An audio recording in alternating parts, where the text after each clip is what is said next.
న్యాయాధిపతులు 17వ అధ్యాయము. మీకా అనునొకడు ఎఫ్రాయిమీయుల మన్యదేశములో నుండెను. అతడు తన తల్లిని చూచి, నీ యొద్ద నుండి తీసుకొనిన రూకలు అనగా నీవు ప్రమాణము చేసి నా వినికిడిలో మాటలాడిన ఆ 1100 వెండి రూకలు నా యొద్దనున్నవి. ఇదిగో నేను వాటిని తీసుకొంటినని ఆమెతో చెప్పగా, అతని తల్లి, నా కుమారుడు యెహోవా చేత ఆశీర్వదింపబడునుగాక అనెను. అతడు ఆ 1100 రూకలను తన తల్లికి మరలా నీయగా, ఆమె పోత విగ్రహము చేయించుటకై నా కుమారుని చేత తీసుకొనిన ఈ రూకలను నేను యెహోవాకు ప్రతిష్ఠించుచున్నాను.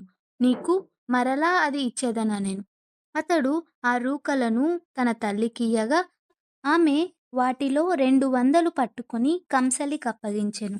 అతడు వాటితో చెక్కబడిన ప్రతిమా స్వరూపమైన పోత విగ్రహమును చేయగా, అది మీకా ఇంట ఉంచబడెను.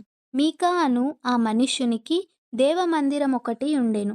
మరియు అతడు ఎఫోదును గృహదేవతలను చేయించి తన కుమారులలో ఒకణ్ణి ప్రతిష్ఠింపగా, ఇతడు అతనికి యాజకుడాయెను.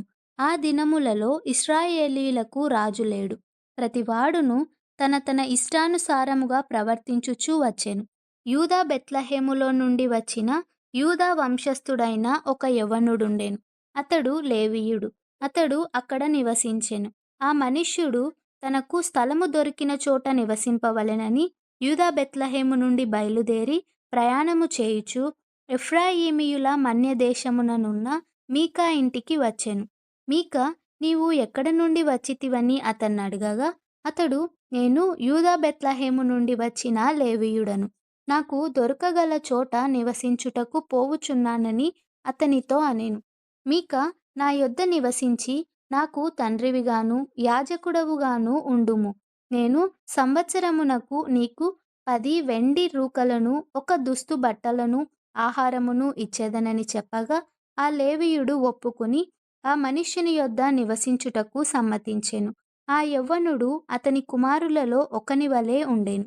మీకా ఆ లేవీయుని ప్రతిష్ఠింపగా, అతడు మీకాకు యాజకుడై అతని ఇంట ఉండెను.